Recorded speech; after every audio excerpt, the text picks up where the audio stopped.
Sure, I'd be happy to, Aros.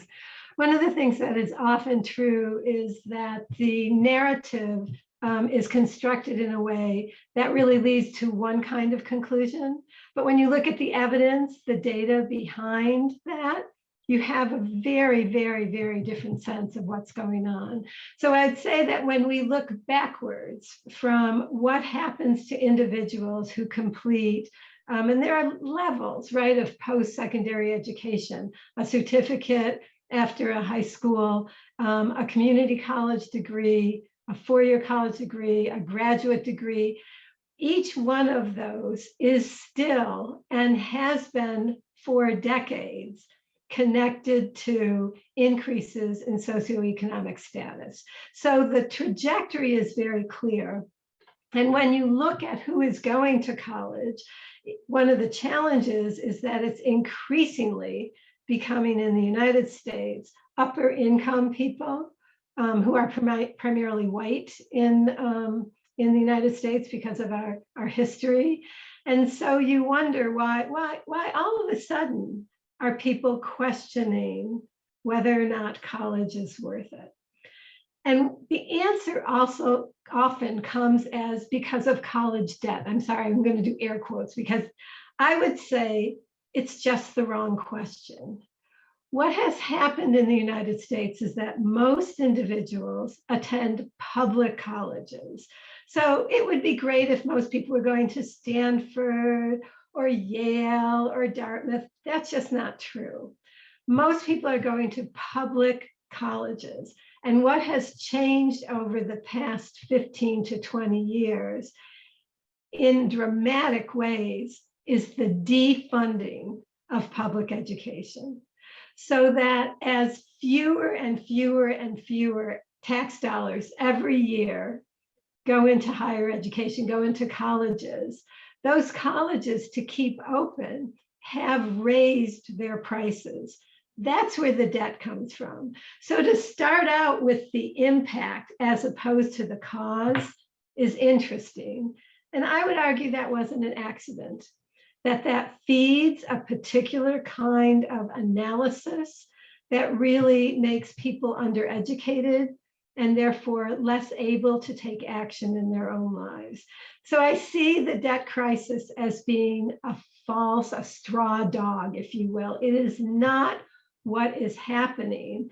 And yet you feel that individually if you're a college student or a parent who doesn't have enough money. It's hard to look at the big picture. But I think for people like you who are analyzing this issue, the real issue is why all of a sudden in the United States have we stopped funding public higher education?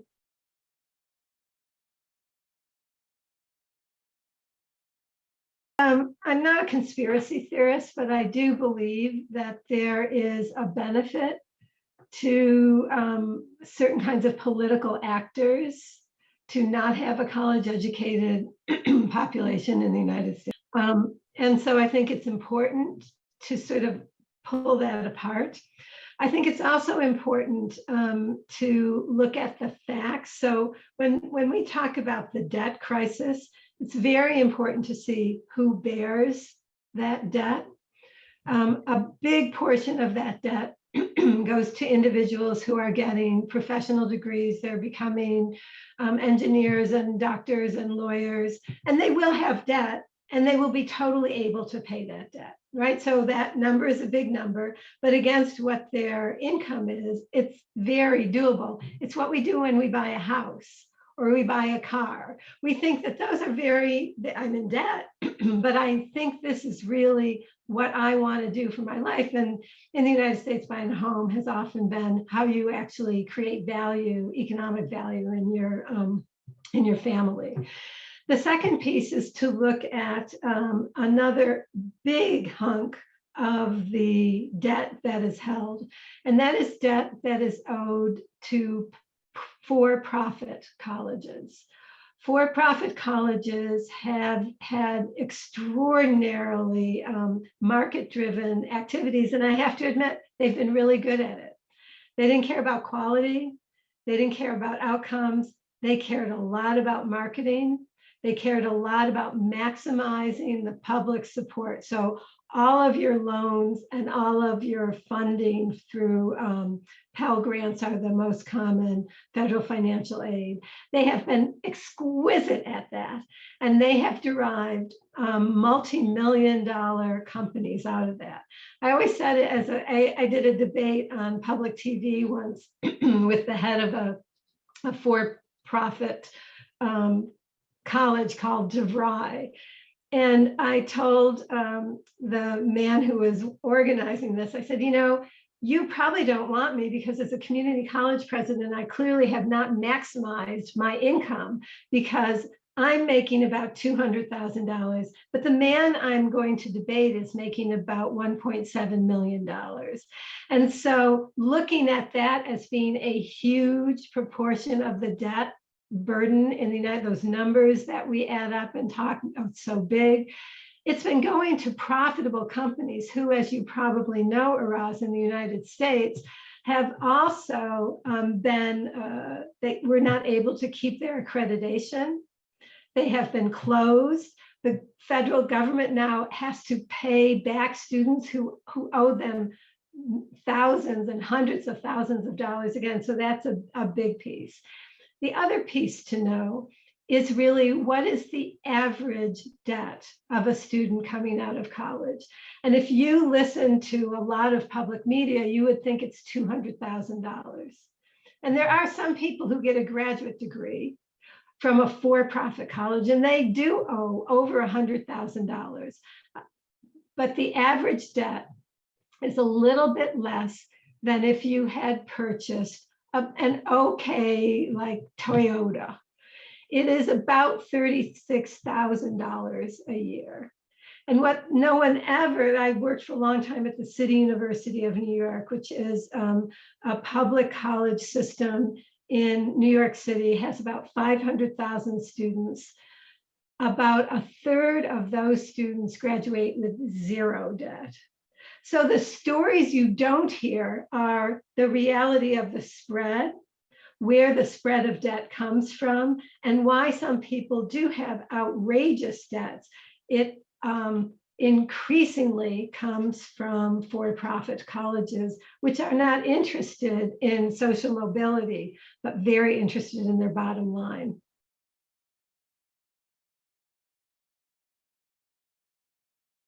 Well, I'll start out by saying that community colleges are open to everyone with a high school diploma. So getting into college in a community college is not the issue. Staying in colleges and the issues of poverty are what makes that challenging. Our financial aid system was perfectly set up for a student who's going to a four-year college, had a family who supported them, and needed to really pay tuition and fees. It doesn't help a student who is living at home, who is often working to maintain an apartment or their living situation, and who has to feed a family. That's who the most common community college student is. And community colleges educate more than half of all people in the United States. So part of it is that we have not, as a country or a culture, understood that it is really poverty that is driving the inability of some students, too many students, from getting and completing a college degree. So I would say the biggest challenge that we worked on at LaGuardia Community College, which had about 50,000 students in New York, and had students from about 2/3 of our students weren't born in the United States. We had students from 120 different countries. They spoke 110 different languages, right? I always said we weren't lucky, we were just close to New York City, right? And that's why we had this incredibly vibrant group of individuals. But for those students, the issue was staying in college and getting something that would give you access to a real job. And so the work that we did at LaGuardia was twofold. One, we did everything that we could to raise money for students, particularly these were immigrant students, in order to have funding that went for living as opposed to college and books, which is what the federal financial aid does. You have to think of a whole other way of support. But we also knew that we had to make sure that our college curriculum really let students study and then go into a field where they could make a living wage. And I think it's breaking down that barrier between old kinds of education, college education, where you went because your family were relatively well off. Only the top 5% of people in the United States went to college, and a college degree was not at all essential for maintaining your family, getting a job that allowed you to maintain your family. It's not true anymore. And so figuring out ways to break down that historical system is what we spent a lot of time doing at LaGuardia.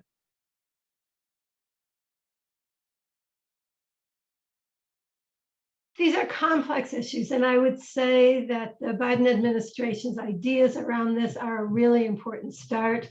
As you know, Jill Biden has been a community college activist almost her entire life, and I think her commitment to that shows in the fact that she still teaches a community college class, and she has through being the second lady, if you will, and now the first lady. She's an extraordinary human being. But I think we all know that the challenge is multiple. So if we have a system where the funding goes predominantly to systems that are already serving wealthier students, that you know that a one-size-fits-all is going to be challenging. So one of the pieces that was in some actually, it was an Obama administration proposal that President Joe Biden and First Lady Jill Biden were a part of, was really asking more than just free community college. It was also linking that to a system where states would begin to better fund community colleges, and then the funding from the federal government could be matched by that. So I think that's a big piece. The other piece, I think, is to put some strings on free community colleges, if you will. And I know Dr. Biden has worked very hard to do this. It's to understand that to teach individuals who have not had the opportunity to focus on their studies as if they had, to not customize any of the pedagogy or the processes that we use within classrooms, if we don't really think more clearly about how to help people get connected to the jobs that will make a difference, how to help them with childcare, which is, after COVID, not just a college issue anymore, but increasingly an American issue. If we want people to work, we have to come into what most advanced, or let me at least say industrialized countries do, which is provide for childcare. All of those things have to be part of that package. So the headline, Free Community College, really hides a lot of deeper structural issues, both in the social service net, but also in the rethinking of what does college mean. College used to be a stamp that said your parents could afford to let you, sit on a beautiful college campus and think big thoughts. And then you went back and mostly went into dad's business, right? And that's very different than what we have now. So it's really thinking, how do companies come in, create a skills-based hiring, work with colleges across the country and across the spectrum to really rethink what does college mean in 21st century with 21st century skills. Those are the kinds of things that I think have to be embedded under that headline, Free Community College.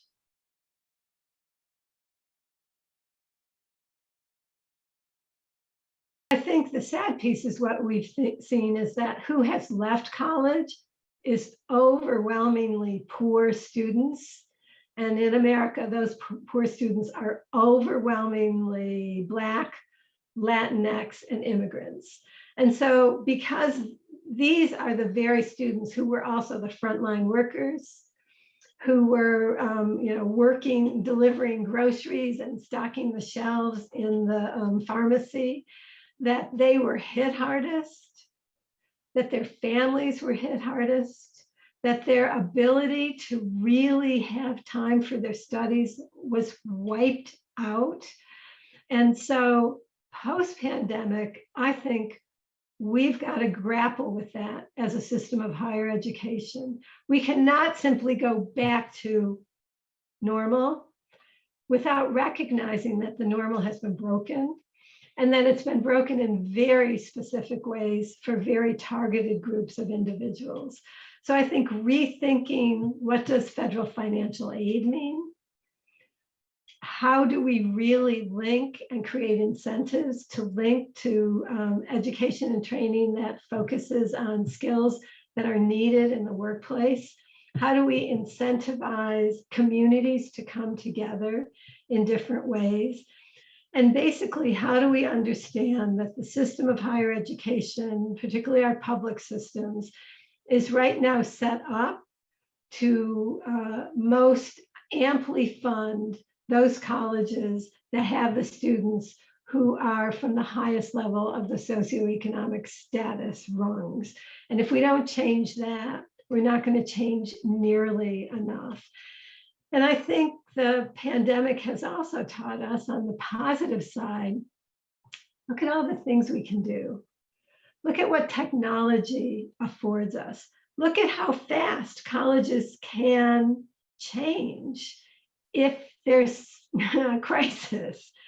Let's not go back to it feels so good to be back to face without thinking about who's not here, who can't come. How are we going to rethink what it means to be an educated society? And how do we rank in terms of, you said you studied international higher education. If you look at what's happening in a place like China, that has massively invested in higher education, what does that mean for their future? What does that mean for the future of higher education in the United States, in a democracy? And to what extent does investing in higher education create a future that we can all believe in?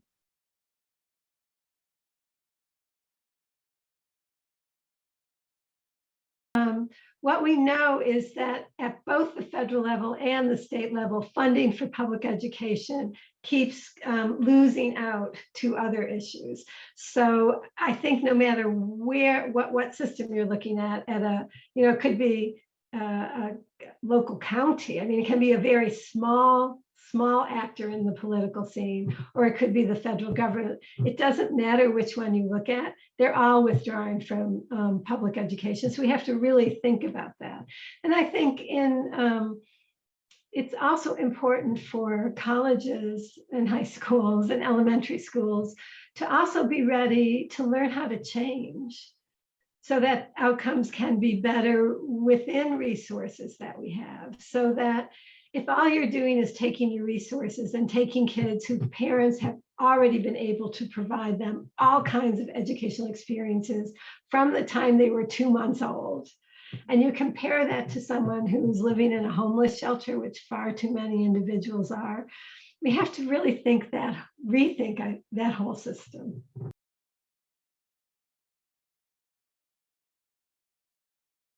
I've written quite a lot about the inequity of funding per student when you compare a place like Princeton to the community college that's down the street from it in New Jersey. The difference can be as much as $250,000 per student per year in terms of the public dollars that are going into that. Now, Princeton's a private university, but I still get a lot of public dollars. So my utopia would be just start there.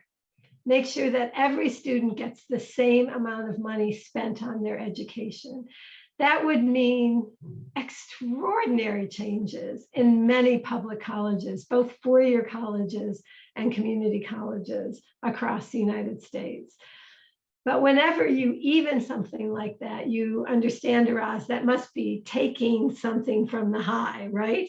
And utopia is the right word, because I don't have enough of an imagination to understand how we might get there.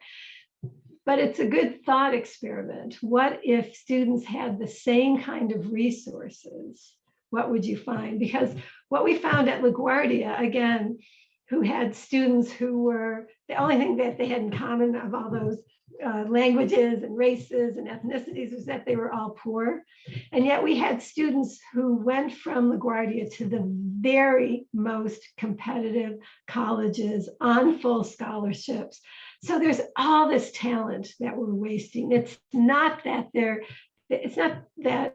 intellect is not equally distributed across the country. There are so many creative people that we could help and move. And I think imagining strategies that really acknowledge that understand that you have a flowering of extraordinary talent that could happen if more people had pathways to college.